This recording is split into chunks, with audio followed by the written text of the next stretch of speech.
Bismillahirrahmanirrahim. Alhamdulillah kita sampai di Quran surat Al-Ahzab ayat 28.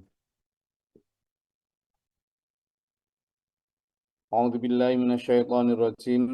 Bismillahirrahmanirrahim. Ya ayyuhan nabiyyu qul li azwajika in kuntunna turidnal hayatad dunya wa zinataha fata'alaini umatti'kunna wa usarrihkunna sarahan jamilah.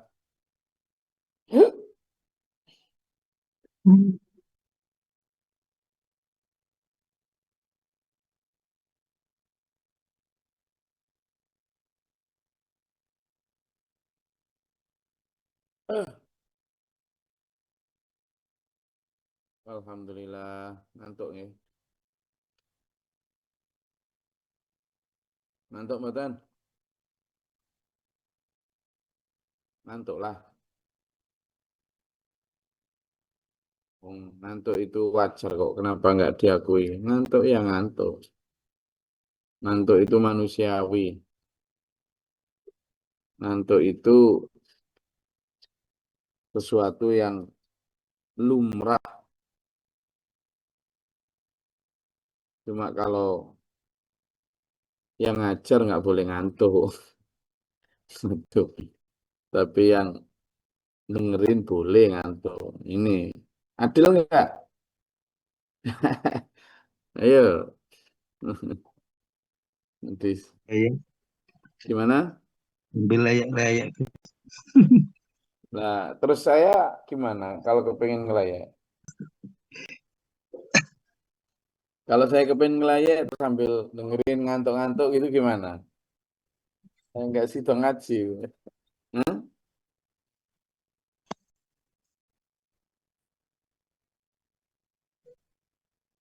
Jadi ayat 28 ini ya, dulu semua. Ayat 28 ini ada asbabun nuzulnya. Ada kemarin kan kita pada saat gathering saya sampaikan bagaimana ayat-ayat Al-Quran itu ada sebagian yang punya asbabun nuzul, ada sebagian yang tidak.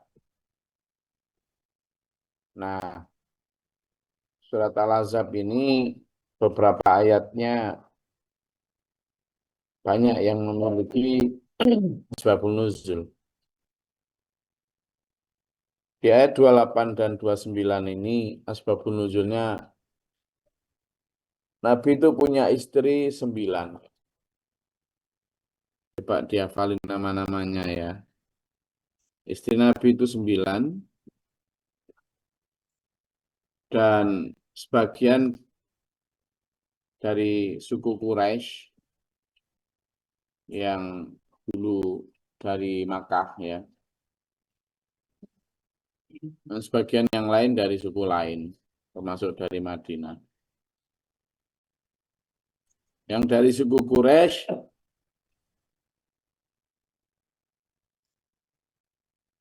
ada 5. Ada 5. Ya, Valin ya. Ada Aisyah, ada Hafsah, ada Ummu Habibah, ada Saudah, dan Ummu Salamah.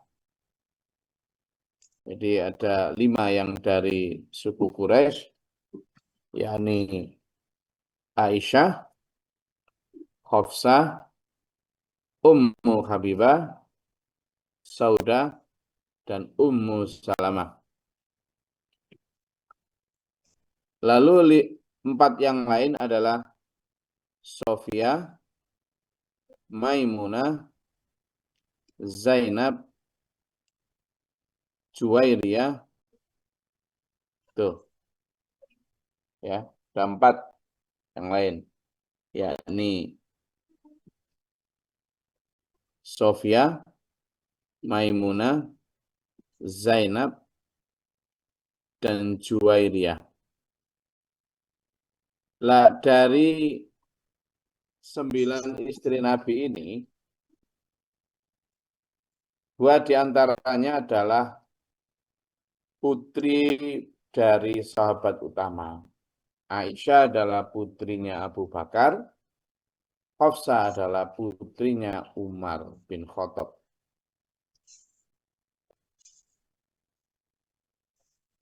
Nah, peristiwanya adalah ya seperti yang sering saya bilang dalam banyak kesempatan ya. Kehidupan Nabi itu kan sangat-sangat sederhana. Sangat sederhana. Bahkan saking sederhananya yang kemarin saya sebut itu, sangat, kalau mungkin dalam standar sekarang ya, bukan hanya sederhana ya, tapi fakir ya.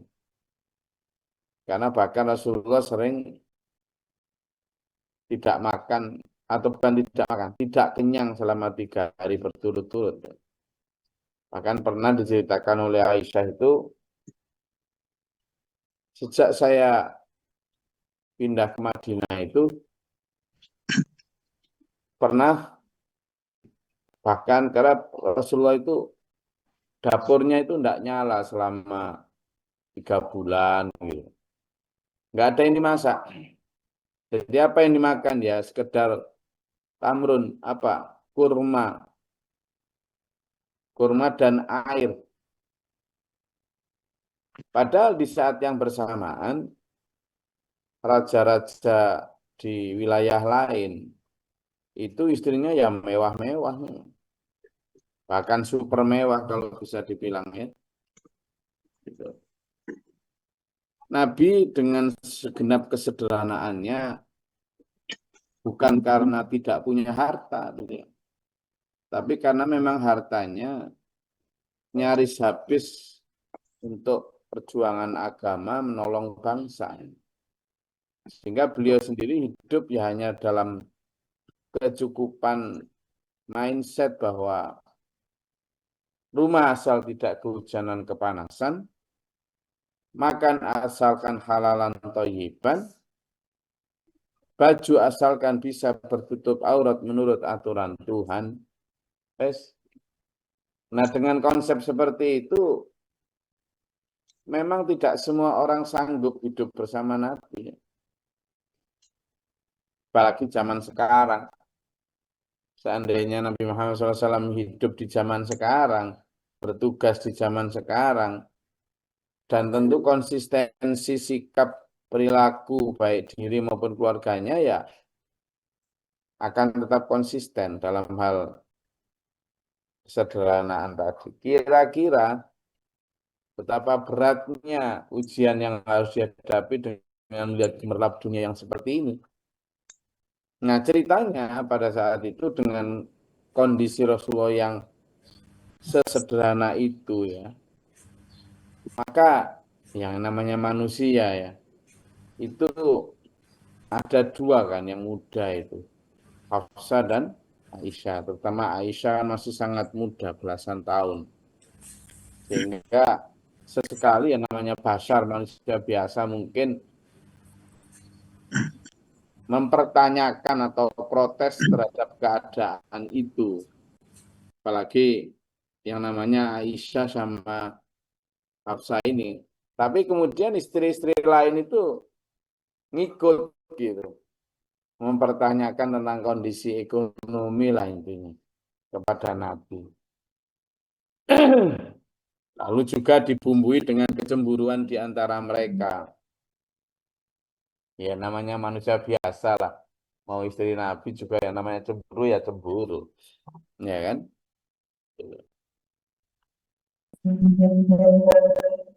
Nah, saat itu kemudian Nabi karena ya beliau kecewa juga terhadap tuntutan itu, maka Nabi kemudian berkhalwat di masjid.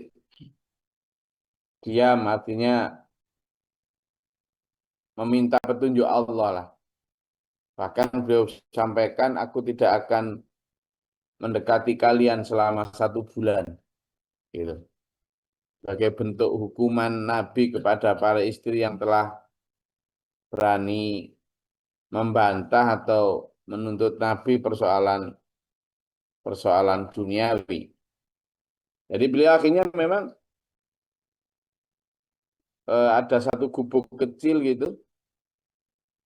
Beliau bertahan di situ selama 29 hari atau 1 bulan.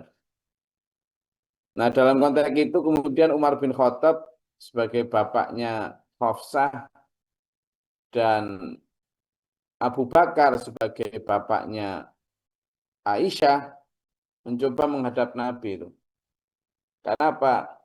Sahabat-sahabat yang lain dan jamaah yang lain banyak yang sudah berupaya untuk menemui Nabi tapi tidak ditemui.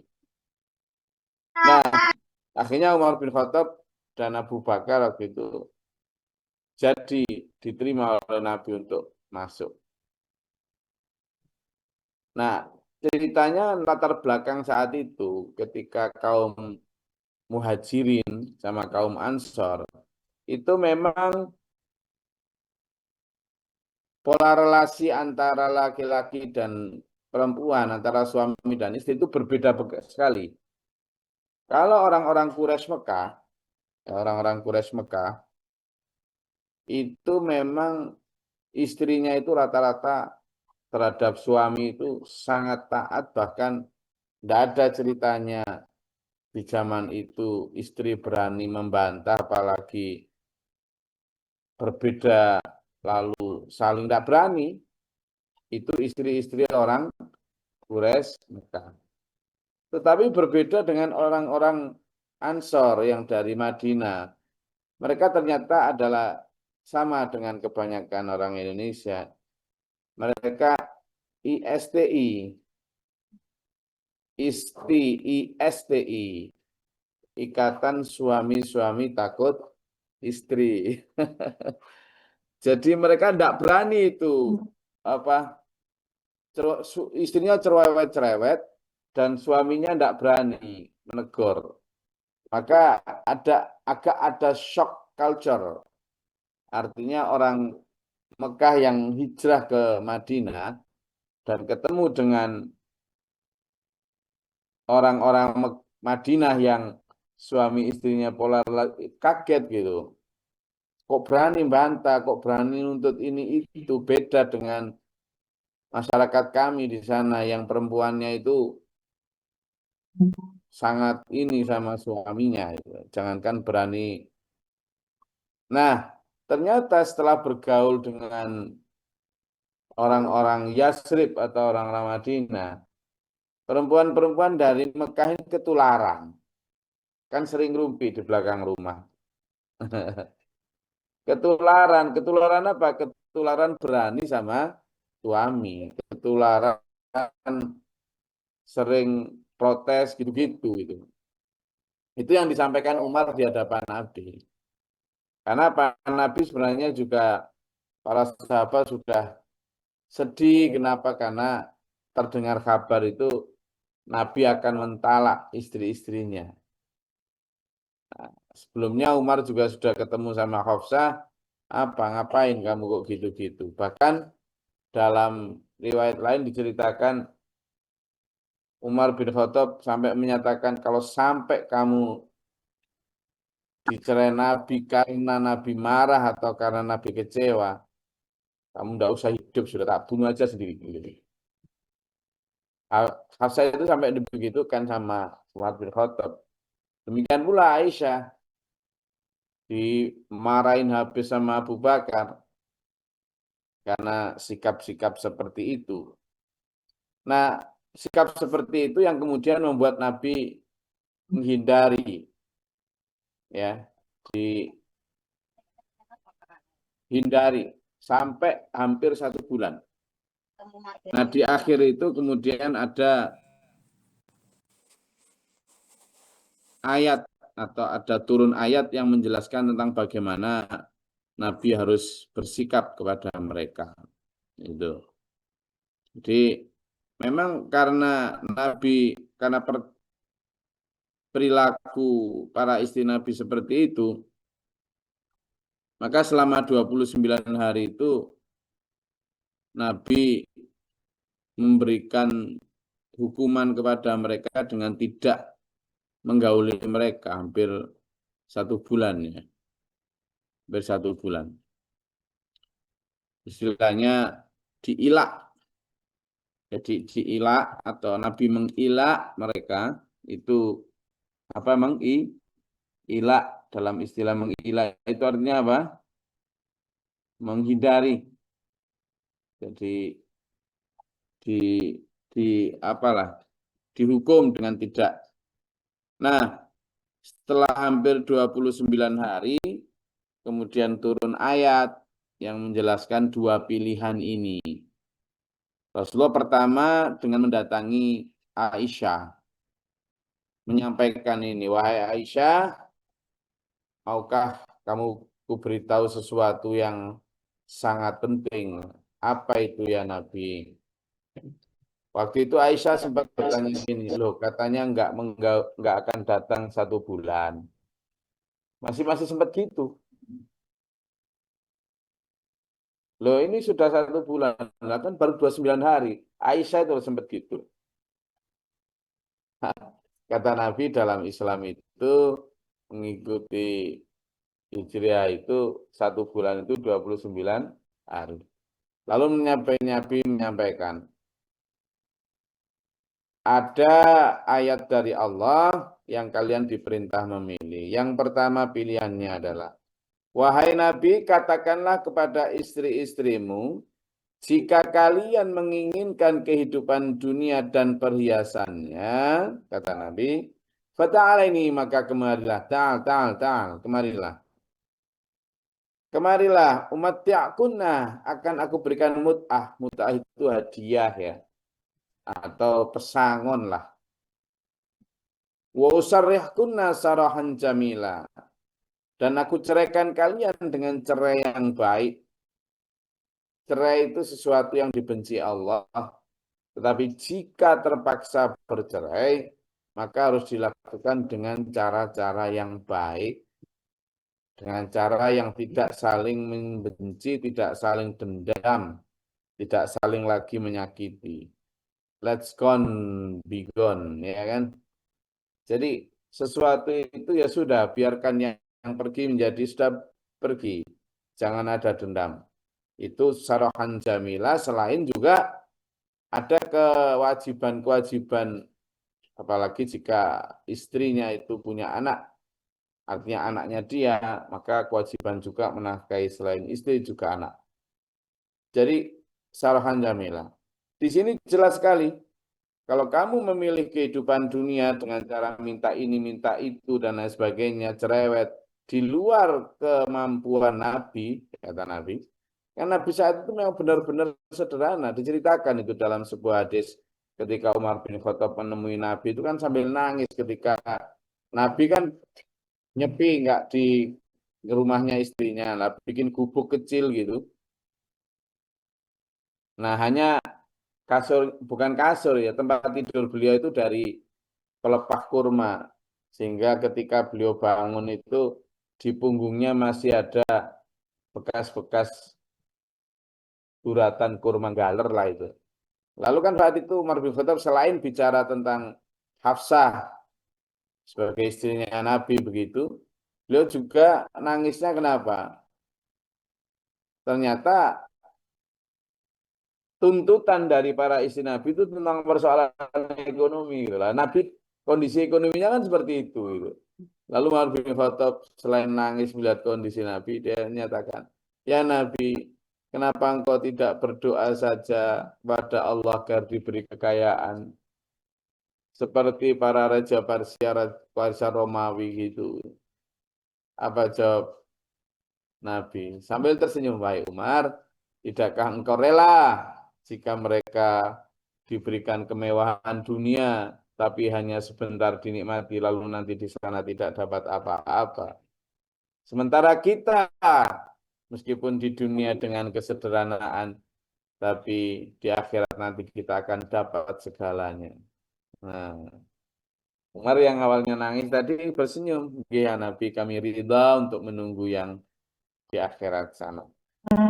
Lalu akhirnya Nabi kemudian benar-benar itu menyatangi satu persatu istri-istri beliau, sambil menyatakan ini, ya sudah, kalau kalian tuntutannya adalah karena kurang cantik, karena kurang banyak harta, melihat orang-orang gemerlap di luar sana, ya sudah, aku berikan itu, tapi aku ceraikan kamu, aku berikan pesangon, supaya apa? Supaya kamu bisa memenuhi keinginan duniamu. Baik-baik, enggak usah marah-marah, enggak usah sambil protes-protes. Tetapi, itu yang 28 ya. Lalu ada pilihan yang kedua. Wa in kuntunna turidnallaha wa rasulahu wa darul akhirah fa innallaha a'adda lil muhsinati minkunna ajran 'azima. Tapi jika kamu memang rela hidup seperti ini, menginginkan Allah dan Rasulnya, dan mau sabar nunggu kemewahan, kebanggaan, gemerlapan akhirat nanti, ini ya, kamu jika mau dengan wadarul akhirah, di sini menahan nafsu, menahan diri, ya, maka fa innallaha adalil muhsinati, maka sungguh Allah telah menyediakan bagi orang perempuan yang berbuat baik, yang sabar, yang ikhlas, yang mau sederhana di dunia dan nunggu mewah di akhirat, apa? Mingkuna dari kalian adalah ajran azima, pahala yang sangat besar, tapi di akhirat. Didatangi satu persatu itu. Gitu. Disampaikan lagi, ya nisa an-nabi, man ya'ti minkunna bi fahishatin mubayyinatin yudha'af lahal 'adzab. Hei istri-istri Nabi. Lah ini istri Nabi loh ya, bukan istri kiai, bukan istri Gus, istrinya Nabi. Kira-kira dengan kekurangan yang minim ini, lebih baik mana sih istri Nabi daripada istri Gus atau kiai atau ustadz?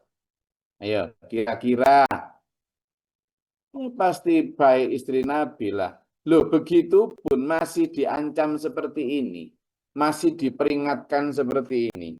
Wahai istri Nabi, jika kalian di antara kalian ada yang berbuat keliru, dosa, fahisyah, dan terang-terangan itu, maka Allah akan melipat gandakan siksa untuk kalian. Loh, lor, enggak bahaya, tak? Akan melipat gandakan ini 2 kali lipat. Wa kana Allah ala dzalika wa kana dzalika 'ala Allah yasira. Kenapa kok 2 kali lipat? Karena kamu istri Nabi. Karena kamu istri panutan umat. Memberi contoh. Nah, itu yang kemarin saya sebutkan. Kalau sampean berdosa dulu, itu dosa ya hanya untuk satu, dihitung satu dosa. Tapi kalau saya, Gus Glory ini misalnya, berdosa, keliru, itu dicatatnya 2 kali lipat. Kenapa? Karena kalau saya berdosa lalu ngajarin sampean salah, saya sesat misalnya dalam memberikan fatwa, itu namanya sesat dan menyesatkan.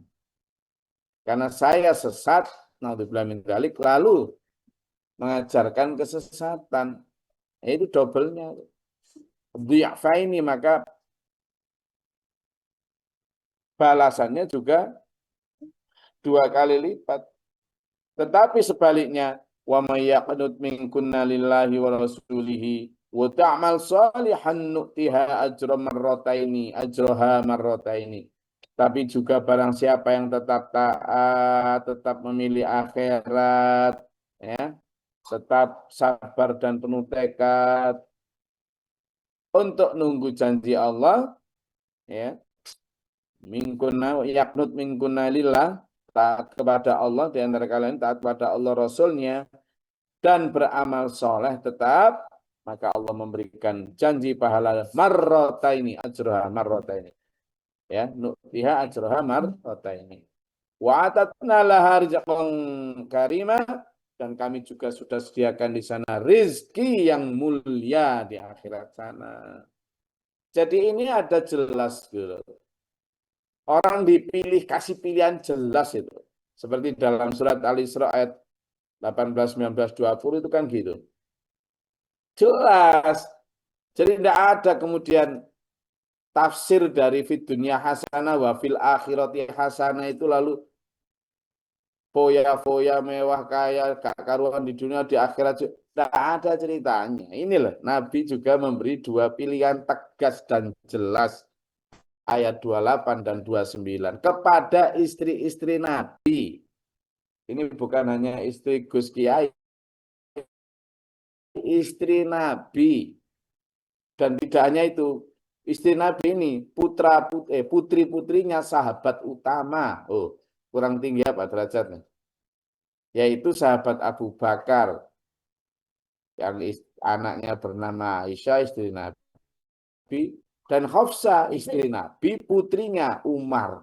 Siapa sih yang lebih tinggi derajatnya dari beliau, baik Aisyah maupun Hafsah zaman ini perempuan? Ayo. Putrinya sahabat Nabi bukan hanya putrinya wali, putrinya sahabat Nabi. Lalu bukan hanya istrinya Kiai, istrinya Nabi. Itu loh pilihannya dua. Kamu mau hidup sederhana, hidup seperti ini dalam perjuangan bersamaku. Yang konsekuensinya seperti diceritakan Aisyah itu, sering tidak kenyang 3 hari berturut-turut, tidak punya perabotan apa-apa, begitu. Atau oke, kamu menginginkan dunia. Tak kasih sehingga kamu bisa memperturutkan itu. Tapi nanti di akhirat tidak apa-apa, di dunia juga aku ceraikan, kata Nabi. Tapi jika kamu tetap taat dan memilih Allah dan Rasul-Nya dan kehidupan akhirat, maka kemarilah tetap bersamaku untuk sabar menunggu janji Allah sampai akhir hayat husnul khatimah. Pilihannya itu kan jarang diungkap ini ayat-ayat ini. Kulo sampaikan saja pahit. Oke, ya tetap harus disampaikan. Oh, namanya Quran itu bayinah, enggak boleh disubhat-subhatkan. Pun, ayatnya pahit, sekarang coba tanggapan sampean. Jengkel enggak sama Gus Glory? Besok tetap ngaji atau atau mutung? Saya coba sampaikan apa adanya. Kalau nggak percaya, ayat itu hampir sama dengan surat Al-Isra itu loh. Coba dilihat surat Al-Isra. Kalau nggak percaya, pilihannya jelas dan itu banyak selain ayat itu. Kalau mau tak tunjukkan, ya. Coba buka tuh surat Al-Isra tuh. Yang jelas sudah sering juga saya sampaikan ayat 18 sampai 20 tuh. Nanti bisa dibaca sendiri kalau mau dibaca sekarang monggo sih.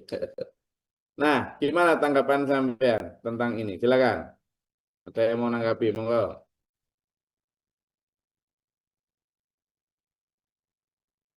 Ada atau menanyakan atau menanggapi hal ini?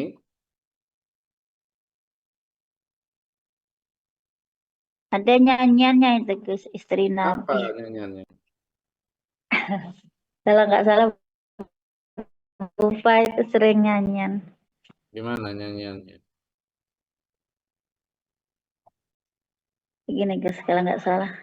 Aisyatun wa Homsyatun wa Sauda Sofiyatun Maimunatun wa Romla Jundun wa Zainabun kaza Juwairiyah lil mu'minina ummahatu maraliyah.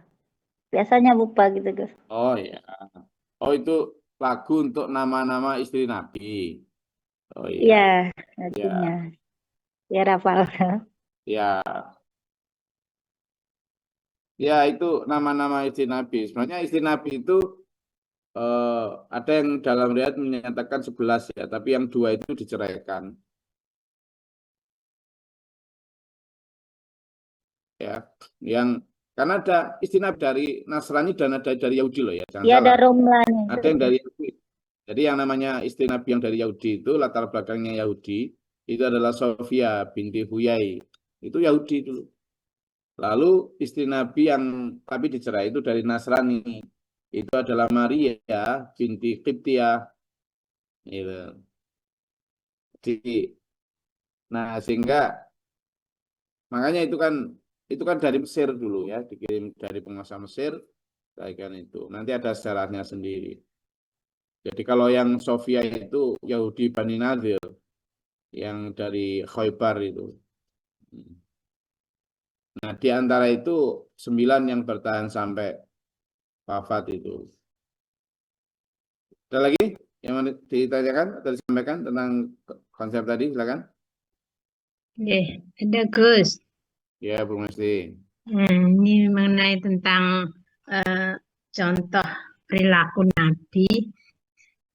Nabi itu beristrikan banyak, namun semua itu dengan kerelaan hati karena mungkin Nabi itu menikahnya itu bukan dengan diam-diam, Gus. Mungkin dengan persetujuan semuanya gitu, atau barengan atau gimana. Jadinya kan itu sudah kesepakatan bersama. Tapi yang dicontohkan Nabi itu tidak dipakai oleh manusia zaman sekarang.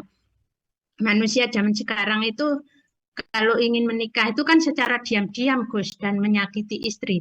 Tentunya istrinya itu tidak ada yang bisa rela gitu loh kalau di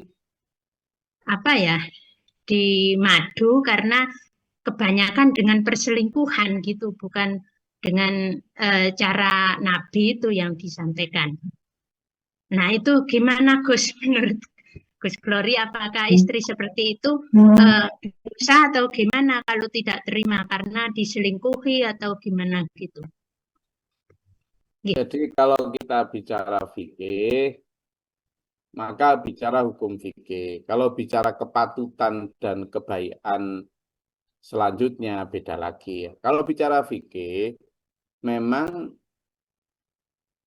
menikah yang kedua dan yang ketiga itu di dalam fikih memang tidak ada harus persetujuan istri pertama. Tetapi ini yang laki-laki jangan dipotong-potong ya, jangan ngawur ya. Tetapi dalam hukum positif di Indonesia, berdasarkan kompilasi hukum Islam atau KHI dan berdasarkan Undang-Undang Pernikahan Nomor 1 Tahun 2004, apal saya,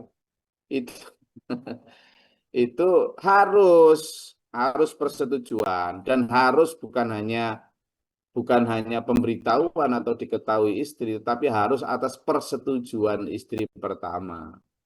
Harus itu ada surat pernyataan bermaterai dan itu menjadi syarat untuk mengajukan poligami ke pengadilan. Itu di Indonesia. Tapi meskipun secara fikih tidak. Nah, tetapi itu secara fikih. Tetapi tujuan dari menikah itu membentuk keluarga yang sakinah, mawaddah, warahmah. Kalau sampean diam-diam, ini bukan bicara selingkuh ya. Kalau selingkuh jelas zina ya. Ini bicara nikah, beda lagi. Bicara nikah yang sah, meskipun sama nikah sah yang kedua ketiga, tapi sama lakukan dengan diam-diam dengan cara membohongi istri pertama, itu tidak baik. Bahkan bisa jadi keliru. Kenapa? Karena dengan tujuan membentuk keluarga sakinah mawaddah warahmah, ya. Jadi cinta itu untuk menambah yang ada, bukan mengurangi apa yang sudah ada. Gitu. Quote ya. Jadi namanya cinta itu bukan untuk mengurangi, tapi untuk menambah. Lah kalau kemudian sampean misalnya melakukan itu dengan diam-diam, wah repot nanti. Apalagi nanti itu. Jadi buat saya cinta yang baik itu melengkapi yang sudah ada, bukan mengganti dengan yang baru tiba. Gitu. Apalagi kemudian diam-diam. Nah, sehingga menurut saya ya akan lebih baik kalau terang benderang disampaikan saja apa adanya. Meskipun makanya saya selalu bilang poligami itu tidak gampang. Ayat 28-29 ini memberi kita contoh, bahkan seorang nabi sekalipun menghadapi persoalan-persoalan seperti itu. Kenapa ini diungkap bahkan dalam ayat? Ini kan harusnya persoalan rumah tangga. Persoalan yang tidak perlu diungkap secara publik, private ini. Gitu. Tetapi kemudian diungkap secara publik biar menjadi hukum dan pelajaran. Gitu. Para nabi begitu gitu. Dan insya Allah kami juga sampaikan bahwa praktek itu harus dilakukan dengan transparan. Karena apa? Harusnya untuk kemaslahatan itu. Kenapa ini penting? Karena apa? Kalau sampai misalnya istri kedua yang dinikahi, saya belum bicara selingkuh. Kalau selingkuh jelas-jelas zina, nggak masuk bahasan. Kalau yang namanya nikah yang kedua itu harus tetap diberitahu. Kenapa? Karena persoalan nasab nih. Persoalan nasab. Kalau istri pertama dan istri kedua ini tidak saling tahu, misalnya istri pertama dibohongi dengan tidak mengatakan bahwa punya istri lagi, sementara istri kedua juga dibohongi, dia tidak bilang bahwa punya istri, lalu dua-duanya punya anak, lalu anaknya itu laki dan perempuan, dan mereka tidak saling tahu, lalu entah karena kebetulan mereka ketemu lalu saling pacaran, gimana Pak? Mau dibilang kan? Itu loh. Makanya dalam Islam itu semuanya harus dalam kondisi clear, dalam kondisi apa? Terang, supaya tidak terjadi seperti itu. Di samping menikah itu tadi boleh ya. Saya ulang lagi, secara hukum tanpa memberitahu istri itu boleh, tetapi ada konsekuensi hukumnya. Jadi sama tidak keliru. Saya ulang lagi supaya saya tidak keliru dalam memberikan hukum. Secara fikih, sama memang tidak diberi kewajiban untuk memberitahu istri pertama atau izin tidak ada, tapi memberitahu wajib ya. Tapi izin itu tidak, izin sama pamit itu kalau pamit kan tidak perlu perkataan ya atau tidak, tapi kalau izin itu harus perkataan. Tetapi selain dalam hukum positif di Indonesia, kalau memang mau resmi itu kan tetap harus atas izin istri. Nah, tetapi toh demikian, kalau niatnya untuk kebaikan itu ya sebaiknya tetap clear. Berat terus ya, maka kalau berat kan kemudian Allah menyatakan fa'in khiftum alla ta'dilu bahwa jika kamu takut tidak bisa berbuat adil, jika kamu takut tidak mampu melakukannya, maka satu saja. Makanya kan yang berani dan bisa melakukan itu tidak banyak. Kenapa? Karena sulit, karena berat. Berat bukan hanya sekedar menafkahi ya, secara ekonomi, tapi berat dari sisi itu tadi. Saya tidak membebani atau melawan atau menakuti ya, tetapi memang begitu hukumnya. Jadi harus tetap apa adanya, transparan. Nah, tetapi bagi istri-istri juga sama. Di sini kan diberitahukan. Sebenarnya pelajaran dalam ayat 28 dan 29 ini bukan hanya persoalan poligami ya, bukan.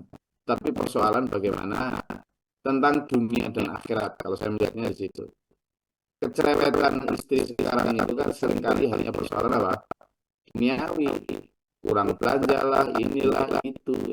Dan ini ternyata bahkan istri Nabi pun pernah tersentuh kesalahan itu. Sehingga tapi karena istri Nabi ya dibimbing Nabi.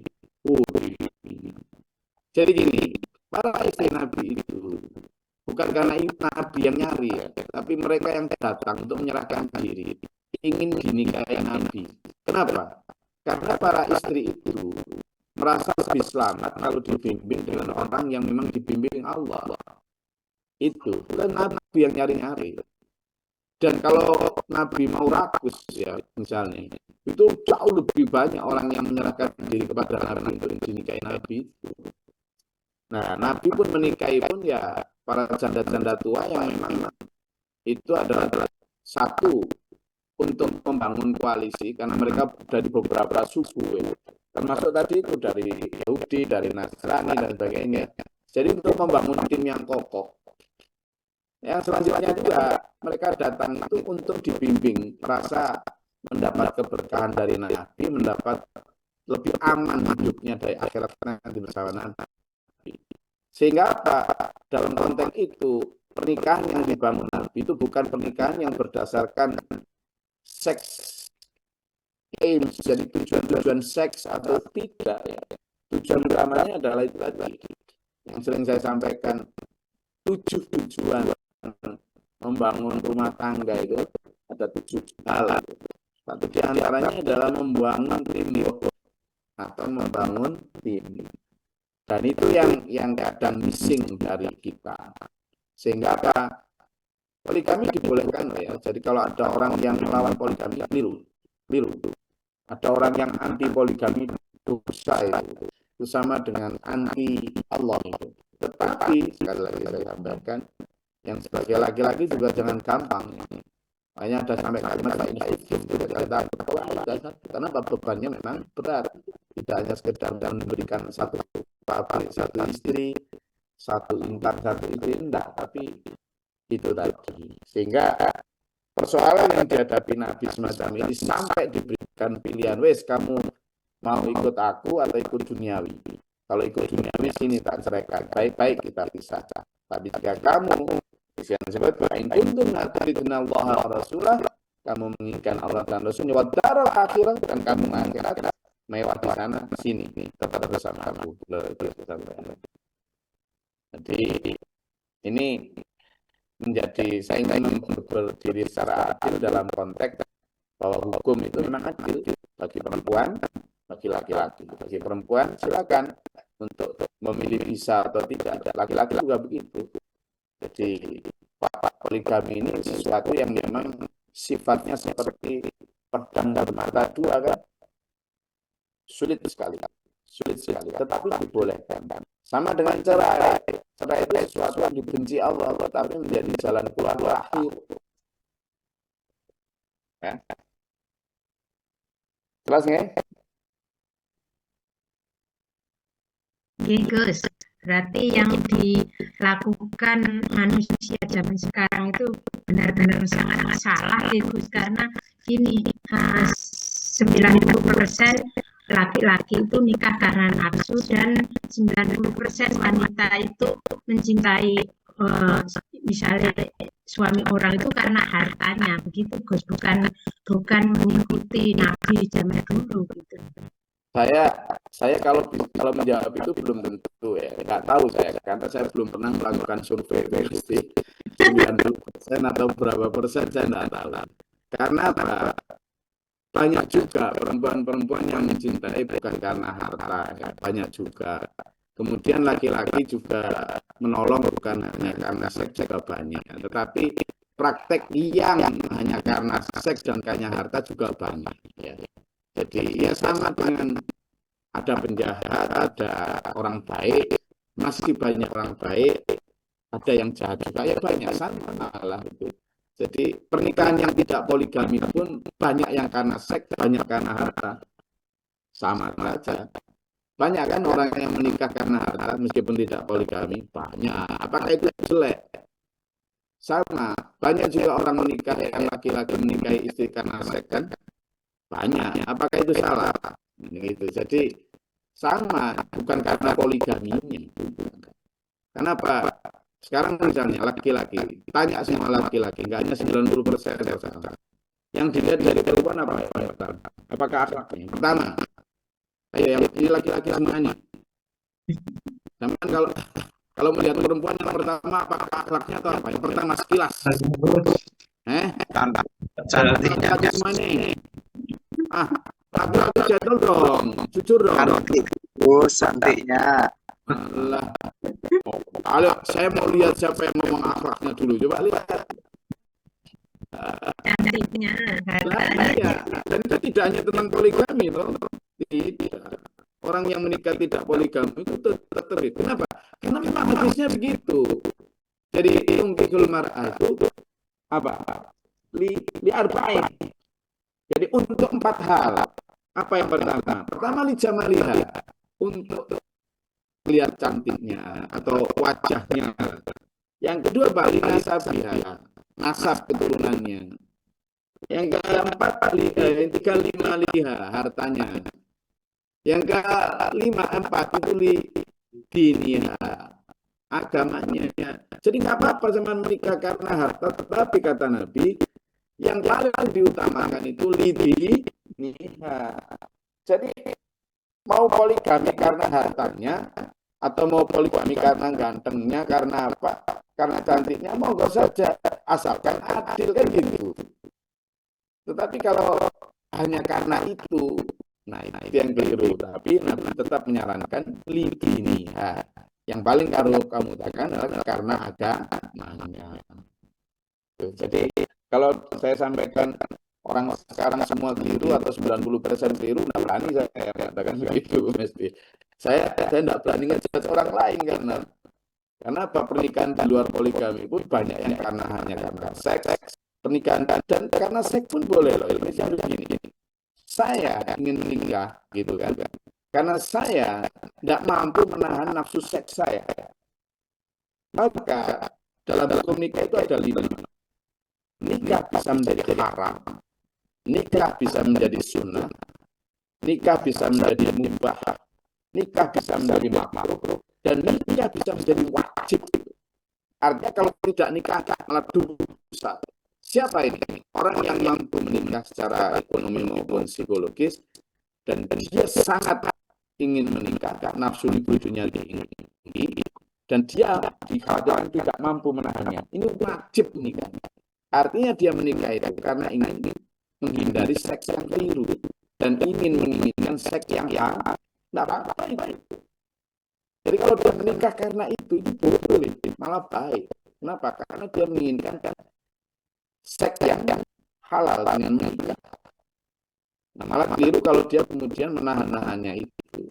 Demikian pula misalnya ada seorang yang berpoligami karena memang dia merasa libidonya tinggi dan istrinya misalnya sudah sakit atau apa, lalu kemudian karena saya boleh asalkan itu tadi istrinya tahu, kemudian juga rela dan sebagainya itu tadi. Jadi demikian pula yang perempuan misalnya mau dipoligami karena dia memang sangat miskin, dia sangat menderita, banyak anak-anaknya enggak bisa ini, lalu daripada dia misalnya naudzubillah min dzalik menjual diri misalnya ya, kemudian dia mau dinikahi oleh orang yang mau bertanggung jawab terhadap dia, artinya sedikit atau banyak ada alasan karena harta, tidak apa-apa gitu loh. Jadi daripada dia menghindari sesuatu, saya tidak sedang berkampanye poligami, boten. Saya hanya ingin memberikan sesuatu itu secara adil, bahwa memang tidak gampang untuk dipoligami maupun untuk mempoligami. Ya. Ini kenapa? Karena ini kita ayatnya bicara itu. Sudah hampir 21 juz saya tidak pernah bicara itu loh ya. Saya bicara ini juga hanya karena apa? Ayatnya tentang ini. Itu. Jadi bukan karena saya berpoligami, bukan. Saya hanya ingin menerangkan apa adanya. Jadi kalau besok kita mulai ngaji lalu hanya 120 kamera, ya Allah. Ya, jadi ini tentang hukum supaya apapun tetap harus kita terima. Saya tidak mengkampanyekan poligami, tapi saya juga tidak boleh melarang poligami, apalagi menyudutkan orang yang melakukan poligami. Artinya orang berpoligami dan tidak berpoligami itu bukan ukuran benar dan salah, bukan ukuran imannya tinggi atau tidak tinggi, bukan.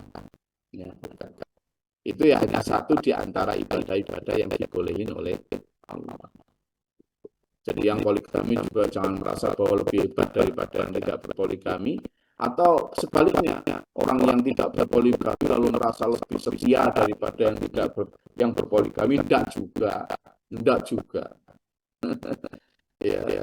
Jadi orang yang berpoligami juga tidak boleh merasa lebih saya lebih mampu, lebih ini, tidak boleh. Demikian pula orang yang tidak berpoligami juga jangan merasa bahwa saya ini lebih setia bla bla bla. Jadi itu hanya satu di antara jalan yang diberikan Allah supaya tidak terjerumus di dalam zina. Ya, jadi gitu. Cara saya itu kajian kita ada lagi. Sudah malam ini. Izin Gus. Apa Bu Dia? Itu udah jam berapa ini? Apa? Kalau bisa menahan zina, jadi nggak perlu dong nikah lagi. Gimana? Kalau bisa menahan zina, jadi nggak perlu nambah istri gitu loh Gus. Ya kalau bisa. Makanya kan kalau bisa menahan zina nggak perlu menambah istri. Kalau dia nggak bisa kan ya daripada zina. Kan gitu logikanya. Iya, logikanya begitu, dan kalau bisa menahan zina ya tidak perlu, logikanya begitu juga. Ya betul. Kalau dia memang bisa menahan diri dari zina. Sama dengan orang menikah. Makanya tadi nikah itu hukumnya 5. Dia bisa haram, bisa wajib, bisa sunnah, bisa mubah, bisa makruh. Tergantung kondisinya.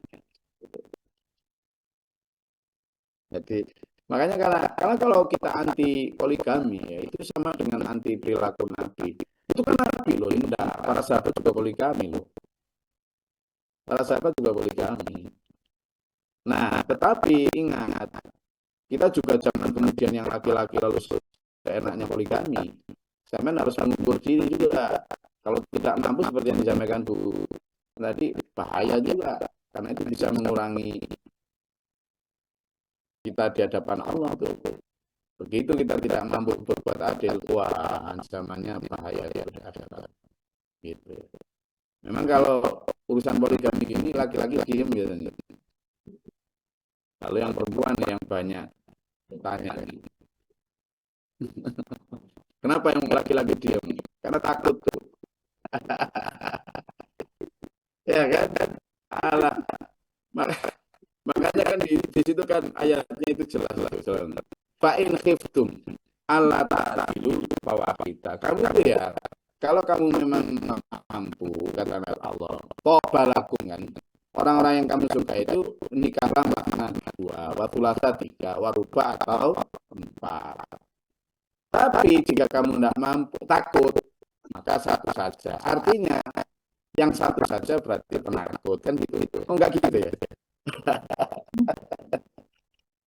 Oh jangan nanti gitu terus tertantang enggak. Jadi ini guyon nanti biar enggak marah-marah sama saya. Saya tetap akan menyampaikan padanya.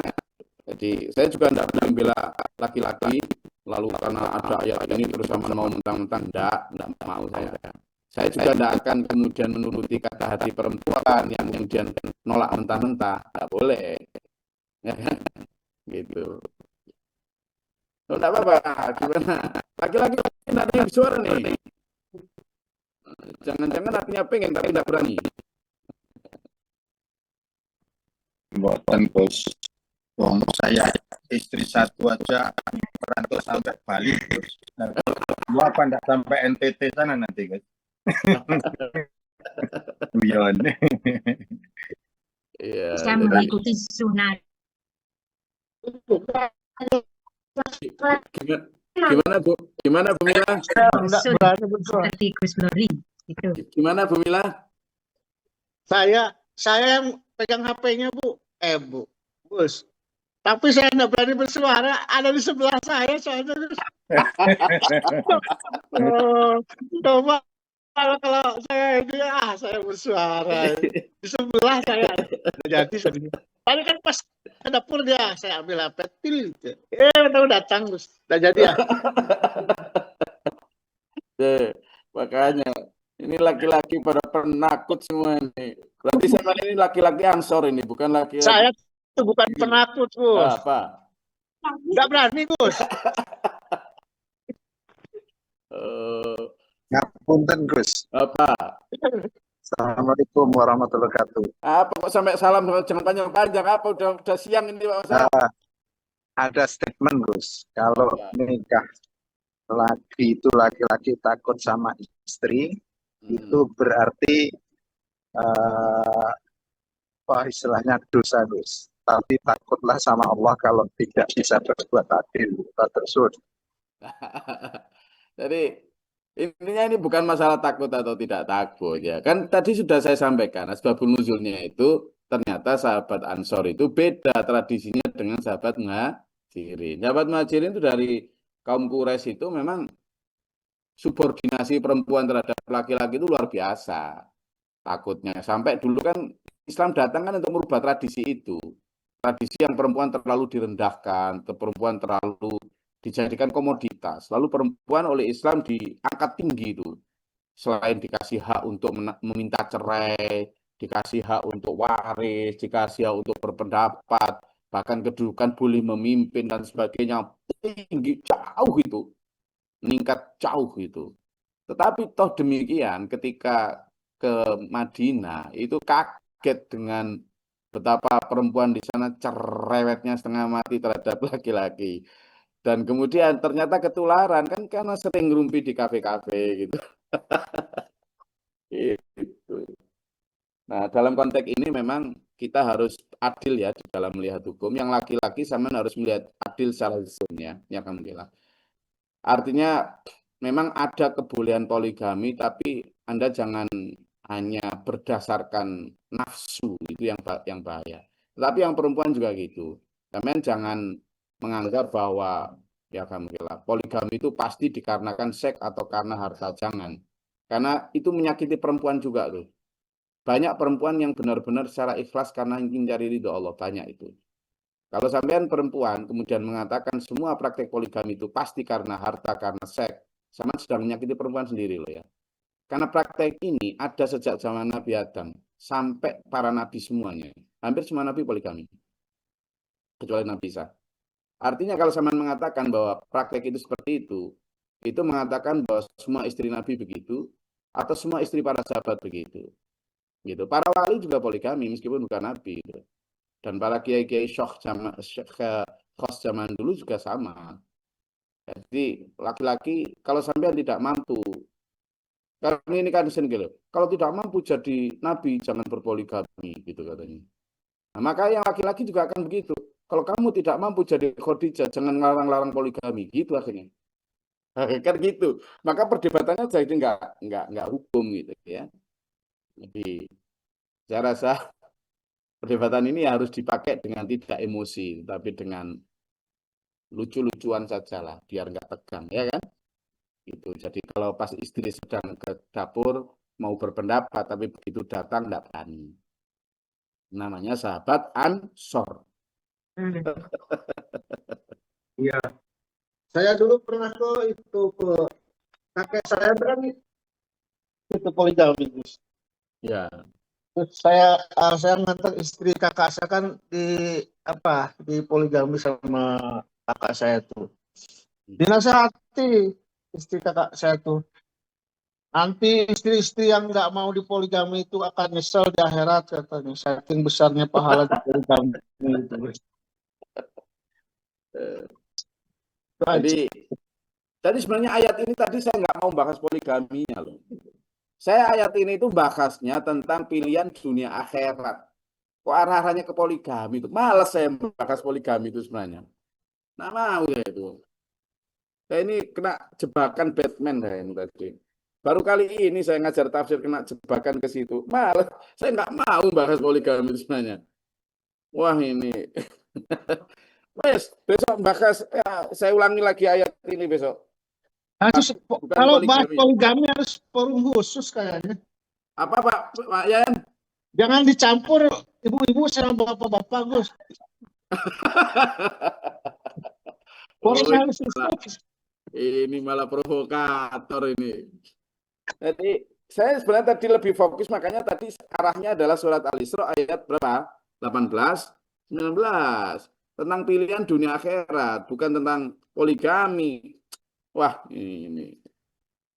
Jadi makanya Pak Burman enggak ngomong sama sekali itu. Diam dia. biasanya kan mesti nyaut-nyaut itu. Pak Burman diam. Karena salah salah salah bahasan gitu yang tadi ya. Jadi tentang akhirat dan dunia. Oh, ini baru kali ini saya ngajar tafsir berapa belas tahun sampai telat 37 menit ini. Wah. Terima kasih dulu semua, jangan mutung ya. Inilah hukum, harus kita buka secara apa adanya dan tidak ada yang berusaha menyakiti siapapun. Insya Allah kita akan berusaha untuk tetap berada di jalurnya dan bagaimana mengikuti Allah dan Rasulnya secara adil. Mudah-mudahan Allah merahmati kita dalam siratal mustaqim lah. Amin.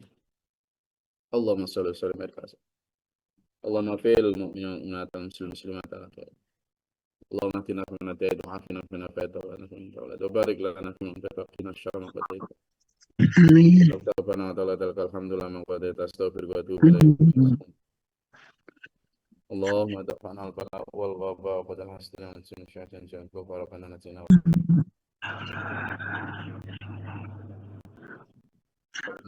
ربنا مع شاهدين إننا لا تزغ قلوبنا بعد إذ هديتنا وهب لنا من لدنك رحمة إنك أنت الوهاب ربي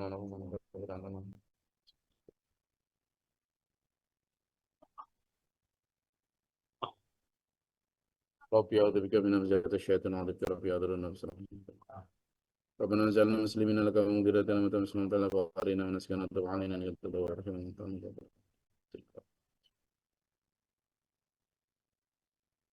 اللهم افرغ لنا صبرا وثبت مننا فانصرنا على الكافرين اللهم فاطر السماوات والارض عالم الغيب والشهادة رب كل ملك واشهد ان لا اله الا انت بلا من جود البلاء والبدر الشقاء صلى الله عليه وسلم اعظم من شان والهدى ونهب لنا من ازواجنا وذريتنا قرة اعين واجعلنا لنا من لدنك ربنا اتنا في الدنيا حسنة وفي الآخرة حسنة وقنا عذاب النار.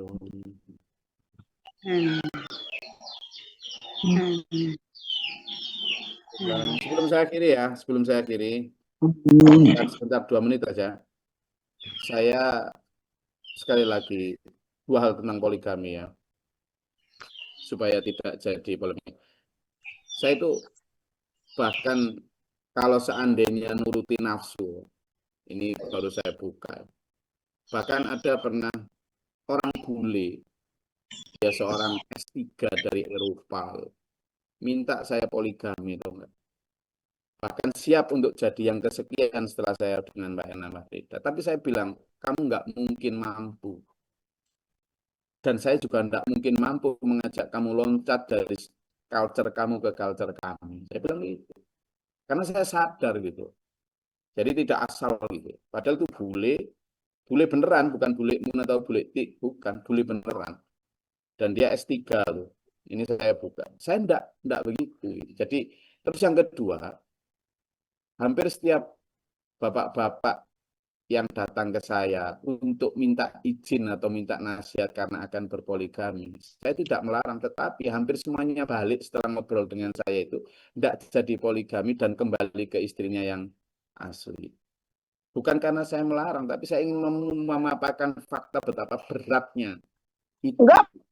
Jangan hanya karena seks atau karena urusan dunia, tapi harus benar-benar karena himpunan Allah tadi. Gitu. Jadi itu contoh sekilas. Tapi yang perempuan juga jangan sampai anti, karena itu berarti anti hukumnya. Oke, kelas benar-benar beda. Assalamualaikum warahmatullahi wabarakatuh. Waalaikumsalam warahmatullahi wabarakatuh. Allahumma rahmana bil Qur'an